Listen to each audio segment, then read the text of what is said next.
You are Locked On Rays, your daily Tampa Bay Rays podcast, part of the Locked On Podcast Network, your team every day.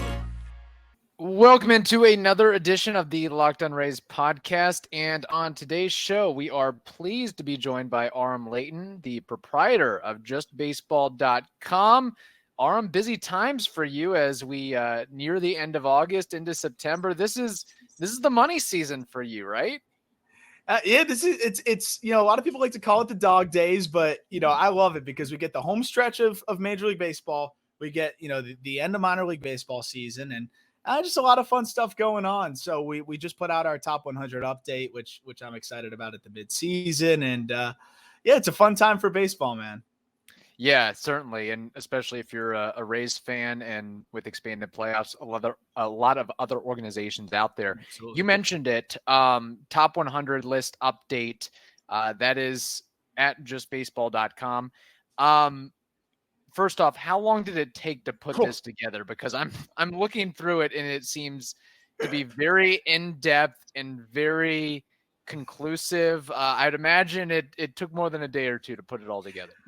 Yeah, our staff and like some of the folks at Just Baseball and some of the listeners will make fun of me because like whenever I think we're gonna put it out, it always ends up taking longer. It's like instruction, whatever quote you get, it never ends up being the day.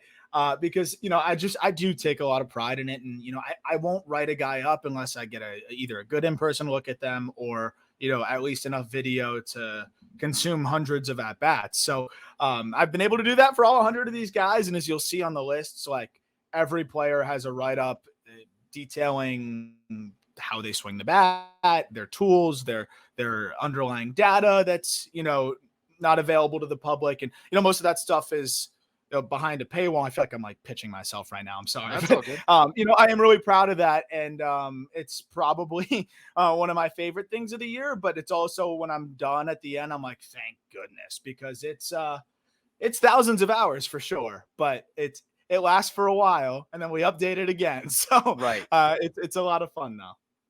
Now, if you're a Rays fan out there, you should be happy and enthused by the fact that there are 5 Rays players on this list: Junior Caminero, Curtis Mead, Carson Williams, Xavier Isaac, and Ulises Basabe, in that order. And maybe most noteworthy, Junior Caminero is your number 2 prospect in all of baseball. Why? What's the reasoning for Junior being so high up? Oh, man. I mean, the power is unbelievable. I don't think people realize, because he's still working on consistently lifting the baseball and hitting it in the air to tap into that power in games. But in terms of exit velocities, 90th percentile exit velocity is a figure we like to look at a lot because a max exit velocity can be a one-off, right? But 90th percentile is taking, the 10% of the hardest balls that you've hit and giving you that number. And his is as high as anybody in the minor leagues, and frankly would be in the top 10 in the major leagues at 110.5 miles per hour. That's insane. But if there was a ton of swing and miss, I'd take it with a grain of salt. His contact rates are pretty average, if anything, maybe slightly above. This is his age 19 season in Double-A, where he was forced to play in a league where once he got brought up with the tacked baseball experiment, where I talked to a lot of hitters in that league. Fastballs were jumping more than they'd ever seen. Guys were getting, 24, 25 inches of vertical break on their fastball, way more horizontal than they'd ever get. And that resulted in more whiff. You look at Junior Caminero, since basically they took the balls out of circulation, his strikeout rate has dropped to 19%. He's making contact in the zone at 83%, which is above average. And then, of course, has these silly exit velocities. The one thing that's missing is hitting the ball in the air a little bit more. And you know what? That'll come. He's young.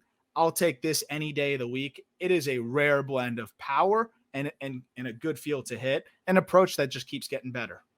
Yeah, and I'm glad you brought that up, is lifting the ball. That is something that Wander Franco, dare I say his name, dealt with and struggled with in the past. Ynady Diaz as well. And then they finally find what works for them and get going from there.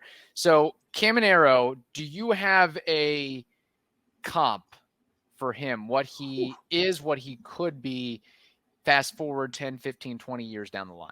Wow, that's a great question because, honestly, with the comps, sometimes there's guys that are kind of just themselves, and I know that's like corny, but he's not going to play short. I know they've like mixed him in there. I think it's kind of just more to keep his bat in the lineup.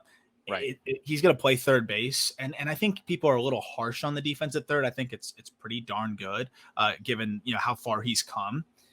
But I don't see a lot of guys at third base putting up like those kinds of exit velocities. He doesn't lift like Pete Alonso does, but in terms of like the power and the ability to mitigate the strikeout, like there's some shades of that. Like, I don't think he's going to hit that many home runs. We were just talking about on the Just Baseball show. Like, Pete Alonso averages like 46 homers per 162 games. Like, that's crazy. I don't think he's ever going to be that type of guy, but something similar in terms of you'd expect him to strike out way more than he does. He hits the living crap out of the ball, but he's going to need, again, to hit the ball in the air with a little bit more consistency. If he can find that, he's going to be an absolute menace.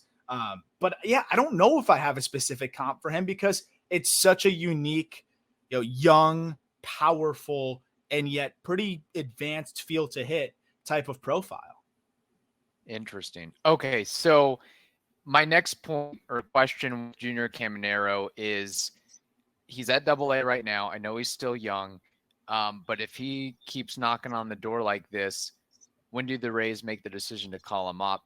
Considering that there's also a guy named Curtis Mead up on the big league roster. There's also a guy named Isaac Paredes up on the big league roster. A lot of corner infielders that the Rays have to figure out what they're going to do with one way or the other. So where does Junior Caminero fit into all that? Or is it a case of, hey, the Rays are going to have to move off one or more of those guys at some point, maybe sell high on Isaac Paredes or something along those lines? Yeah, it's funny. That's been a question I've been asking myself for a bit, and I think step one was cashing in Kyle Manzardo for controllable pitching, right? But that still doesn't solve the log jam that you have here. And that's not even mentioning a Jonathan Aranda who could not really hit much better in AAA at this point. Like, he's done everything you could humanly ask for from him at the plate. That's not even mentioning Austin Shenton, who I think is one of the most underrated bats in the minor leagues. I mean, that guy just keeps hitting. It's unbelievable. I think with Caminero, they have the liberty to take their time. If they're in a pinch, they can bring him up. But I think with Curtis Mead, his last 5 games, he's looked much more like Curtis Mead at the big league level. I've loved the patience. You're seeing the bats of ball kind of come back, and you're seeing him be the hitter he can be. I think Caminero, you can take your time and say, hey, let's work on, staying in that backside a little bit longer. Let's clean up the path so that you're lifting the ball a bit more. And maybe he can spend most of next year in AAA. If you're in a position where you feel like Caminero can come up and make an impact, then maybe you move off of one of those guys. But even with Caminero, I was just talking about this about Jackson Holiday on an Orioles podcast. I think if you ever make the decision or make a move based on an assumption that a minor leaguer is going to contribute or replace or improve said production, you're setting yourself up for failure. You're leaving yourself very exposed, even for the Junior Camineros of the world. So I think Ynady Diaz is a very funny, honestly, very similar comp because people really underestimate how hard he hits the baseball. And I think Caminero, just with a little bit more time, I think we could see him up by, middle of next year. But I would try to sell high on Paredes just because they have so many other options. Right. And you can try so many different guys. So generally, I don't like, assuming you can plug in a minor leaguer, but man, they could plug in 4 different minor leaguers and see which one of them sticks. So they do have the liberty to do that. I wouldn't move off of a Ynady type, but Paredes is a guy that I think you could move off of because I think that production is a little bit more replaceable. Are you struggling to close deals?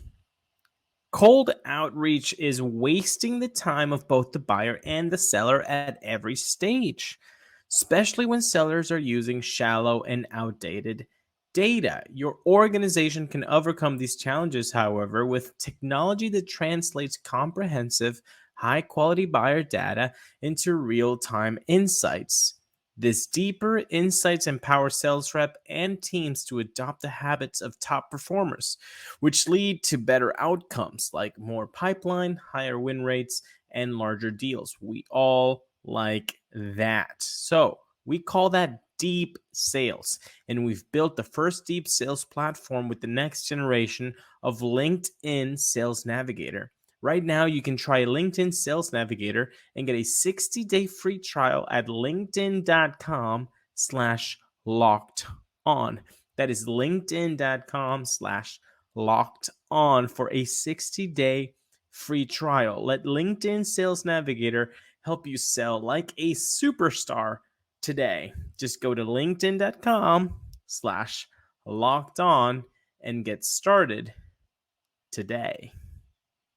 And something we shouldn't forget is the Rays acquired Caminero for Tobias Myers. Tobias Myers. I don't know what Tobias Myers is doing right now, but he certainly did not have the profile or the hype or the status that Caminero is doing right now. So is there something that the Rays saw or indicated with Caminero? Like, what were the Guardians missing at the time? So dude, it's so funny. This was something that was like keeping me up. And one night I was like, let me dig into some of Caminero's batted ball data when he was in the Dominican Summer League. And I went back and dug up some of that. First of all, Tobias Myers was looking a lot better than he is looking now. But to your point, like his profile was never going to be anything more than a 4-starter. It was never going to be anything more than a back end type of guy. And unfortunately, he's hit such a wall that he's bounced around to multiple teams now. And he's with the Milwaukee Brewers. He went from Tampa, then to Cleveland, to San Francisco, and now with Milwaukee. I think the White Sox at one point in between. Like he's bounced around. But the Guardians adhere to a very specific model. We see it pitching wise and we see it offensively. Pitching wise, I think it's really worked where you have the guys with a good feel to pitch, projectability, and you see them later have that uptick in stuff. And we saw that starting with Shane Bieber, but then you see it with Tanner Bybee now. You see it with Gavin Williams, who they picked up like right as his stuff was taken off. And it can go on from there. Logan Allen, others. Hitters, they love the bat to ball guys that, get on base, grind out at bats, high makeup, make good swing decisions and all that good stuff. That's fine. That's a great profile. But I think that also has caused them to move off of the swing and miss type guys. They send Nolan Jones out of town. Look at what he's doing for Colorado. I know it's in Colorado, but they send Will Benson out of town. Look at what he's done for Cincinnati. Those guys are very similar. Junior Caminero came with some swing and miss concerns, but I went back and watched some video at the complex. He hit a 111 mile per hour home run in the Dominican Summer League. They should have known that there was something there.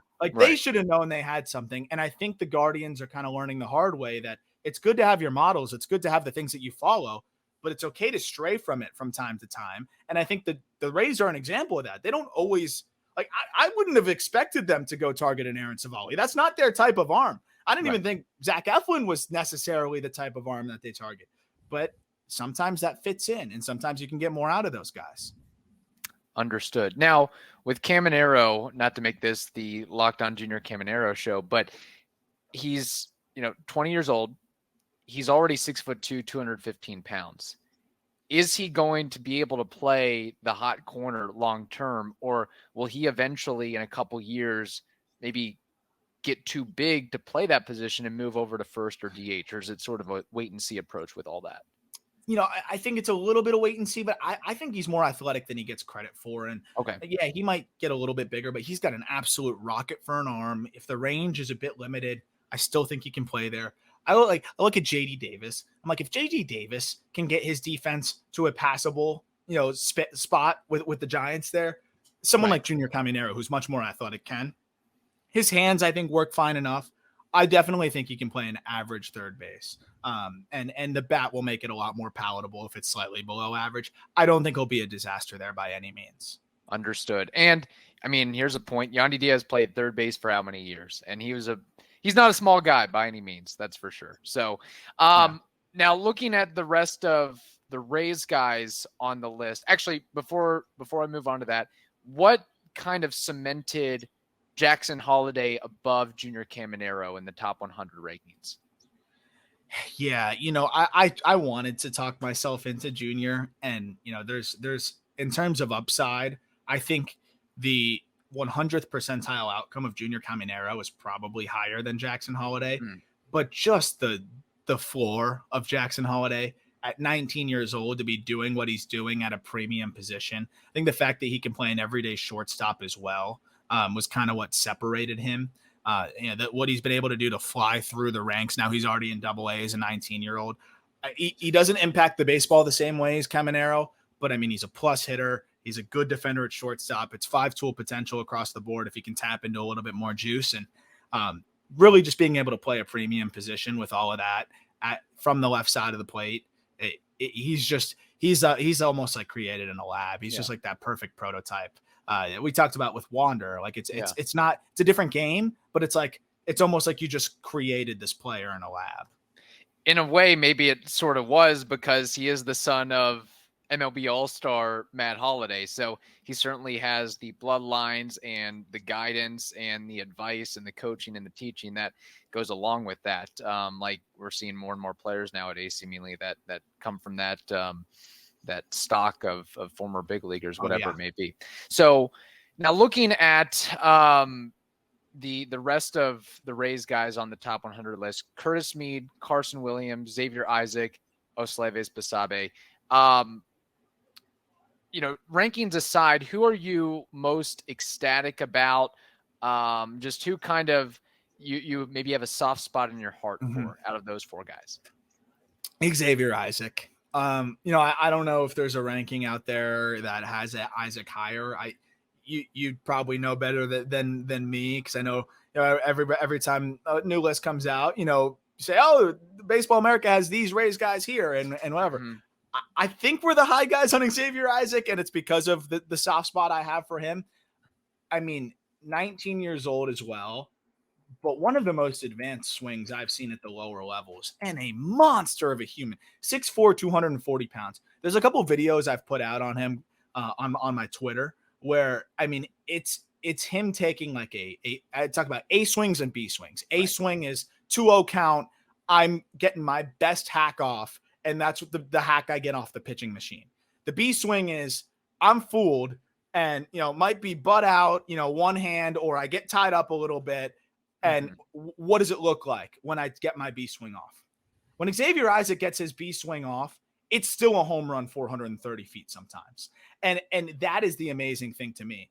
The barrel adjustability, the ability to still kind of hold his back hip even when he's fooled. For a guy as big as he is so athletic and malleable, and just has such a good feel to hit. His approach is amazing. 22% chase rate as a 19-year-old at that level is also really impressive. This is a guy that missed his senior year, most of it, of high school playing baseball because of a messed up foot. So this is a guy that really missed a lot of reps, and it tells you how much the Rays liked him. And I don't even know how they saw him. Like when he got drafted, I'll be honest, I said, who? I couldn't find any video of him. I don't even know if there was a picture of him on his draft profile. Like it was one of those things. And once I finally got some looks at him, I'm like, okay, this kid can be special. And he's just gotten better and better and better. It's all Fields power. And I think this guy could end up being one of the better power hitters in the minor leagues very soon. He's already popped a 115 mile per hour exit velocity as a 19-year-old. I don't know how much more he's going to fill out, but he's going to get some more man strength. He's 19. There's elite juice to dream on here. That's good. Going to be a little cheeky with this question. Who is the Rays shortstop of the future? Year from now, 2 years, 3 years, 4 years from now, 5 years from now? Is it Wander? Is it Carson Williams? Is it Ulises Basabe? Is it Taylor Walls? Is it somebody else? I mean, where do you, and maybe kind of packing into that question, just the competition between Basabe and Williams and other guys as well? Obviously with the situation aside, and assuming that Wander's in the fold, I think that's with his defense, with his ability, like that's the guy that should be playing there every single day. I don't think there's many players that can compare to that in terms of the defensive ability, the offensive ability, the speed, all that good stuff. But if we're talking about of the crop, because I love Basabe, and the reason why we have him on the top 100 list, and I think a lot of people were surprised by that one, was, he can play all over the diamond. He's that super utility type that I think every team would love to have. Kind of like what Ezekiel Duran has been for the Rangers. I think that's similar to what Basabe, maybe a little bit less power, but can be for this Rays team. And the crazy thing is people don't realize Basabe, He hits the ball harder than people think. You saw with the grand slam. He puts up above average exit velocities. He's just a guy that puts it on the ground a lot. And, I don't really care that he puts it on the ground a lot because he's fast and he knows how to find the holes. Maybe he lifts a little bit more. He's in good shape. But that's not an everyday shortstop for me. Carson Williams is probably the answer if we're operating in a world without Wander, because Carson is an incredible defender. I think everyone talks about the power and what you can dream on offensively and like, oh, is he going to hit enough? Maybe not. But it's funny. He gives me a lot of reminders of Willy Adames. And Adames was a guy that, lauded for the glove, good power. The hit was kind of depended when you checked in. And for him, I guess it was just if he played in Tropicana, he just couldn't hit. But in terms of the power, the defense, and the ability to hit just enough, I see a lot of that there. I think Williams is a more patient hitter. Maybe slightly more swing and miss, but I think he's going to be able to cut down on the swing and miss. And I think Williams is going to turn into one of the better prospects in baseball once he finds a way to hit breaking balls with a bit more consistency. Special glove, big time power potential, and a good approach already. We've brought up his name a couple times already, Wander Franco, and we've tried to make it clear on the podcast that we want to wait until the investigation is concluded till we cast judgment one way or the other. But the Rays are distancing themselves from him. You don't see him on commercials. You don't see him on wraps or banners in the stadium. He's not in the team store anymore. They're trying to hold their distance. Have you all talked about it on the podcast, the situation, and just maybe where it ranks in terms of scandalous baseball stories? Like, it's crazy. You're talking about one of top 2, top 3, top 5 players in all of baseball. This happening to not, some run-of-the-mill reliever or something like that. Yeah, no, and that's why I feel like this story is so mind-blowing in so many ways. And we were trying to figure out how we wanted to tackle it because this is one of those things where I think you guys have hit the nail on the head, right? Like, there's obviously something there, like there's some things going on, and there's a reason why there's an investigation. Sometimes when there's smoke, there's fire, but sometimes there's not. And he's a large public figure, and there's a lot of things that come with it. And like, you have to reserve judgment and let the investigation happen. That said, I think mirroring what the Rays are doing is pretty much the way to go about it, which is we're going to let them conduct this investigation. We're not kicking them off the team, but anybody that's implicated in this kind of thing is not just going to be posted all over our walls. And I think for the way I'm looking at it for the Rays is you got to operate the rest of the season assuming he's not involved. And that's what we kind of talked about from that lens. And there's anybody with an ounce of morality can say that what he is accused of is disgraceful and he deserves to be locked up if guilty of it. So what else is there for us to say other than that? You know what I'm saying? Like, it felt, I actually vented it out on the podcast because I was like, I don't want to be insensitive and talk about the baseball implications when somebody's life could be possibly, permanently affected. But on the flip side, what else can I say about this situation that you don't already know? This is reprehensible if it's true. This is terrible. And this is something that should be, held accountable to the fullest extent of the law. So it's this weird, it was a really weird soul situation for me because it's like, my job's to talk about baseball. That's what I know. But morally, anybody with a conscience knows that if whatever's been, mentioned and allegedly accused of Wander Franco is terrible. So what else can we say about it? And besides, let's wait and see. Right. And what's amazing is, I know there's still more to be seen there, but Ulises Basabe that's got to be a tough situation to get called up, probably unsurprisingly, and then have to replace a guy like Wander Franco. I've said it before. You want to be the guy that replaces the guy replacing the guy. You don't want to be that guy taking over for such a big name like Wander. Of course, the off the field stuff kind of, puts a dimmer on the spotlight that is. But I want to kind of get your take on this. Did you ever in researching Wander and people you've talked to, was there anything character-wise that flagged up? Because we also have to remember earlier this season, there was Flipgate. There was being benched for a couple of games for getting for not being a good teammate and for getting into it with Randy Arozarena, among others. Like, was there anything in his profile that said, there might be some character issue here? Yeah, all ironically, the only things that I really came across in terms of talking to scouts and talking to people and whatever is immaturity. And the irony in that is that, this was a guy that was always playing ahead of his years. He was, when we were talking about like Ethan Salas, like the only comparison of a player performing as an 18-year-old in full season ball was Wander Franco. And Ethan Salas isn't even 18, which is crazy. So, I think a lot of people, a lot of scouts, a lot of evaluators, everything kind of chalked it up to just, hey, he's a younger kid that is, which is, I can't really use that word. He's a grown man now that is allegedly affecting a kid, but that just was put in a position where he's with players who are older than him, who, just don't tick the same way he does.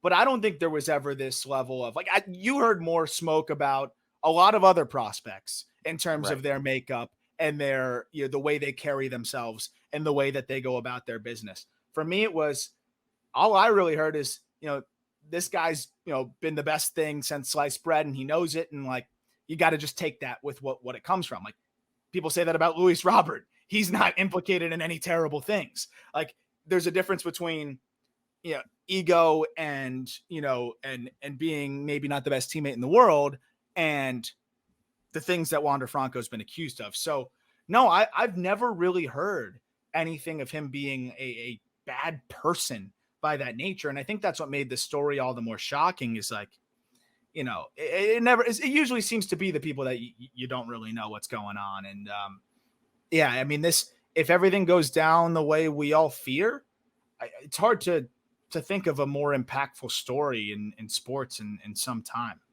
Yeah, I've said it that if it goes down like you put it brilliantly, like we fear, then that's a 30 for 30. That's a Netflix documentary. That's a whole lot wrapped into this whole situation. And it's really, really unfortunate. And yet there's that fine line between confidence and cockiness and brashness. And how could you blame the guy? He's been called the greatest thing since sliced bread since he was, 13, 14 years old, maybe even younger than that.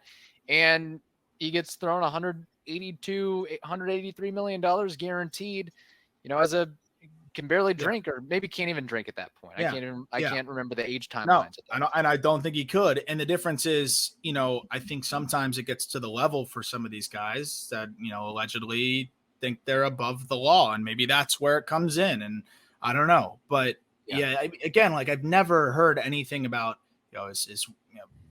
him being a terrible human being. So again, you never know. And you can only know so much about a player from when there's a lot of time off the field and out of the complex, as you know, and that can be a good thing or a bad thing. And allegedly in this instance, a terrible thing.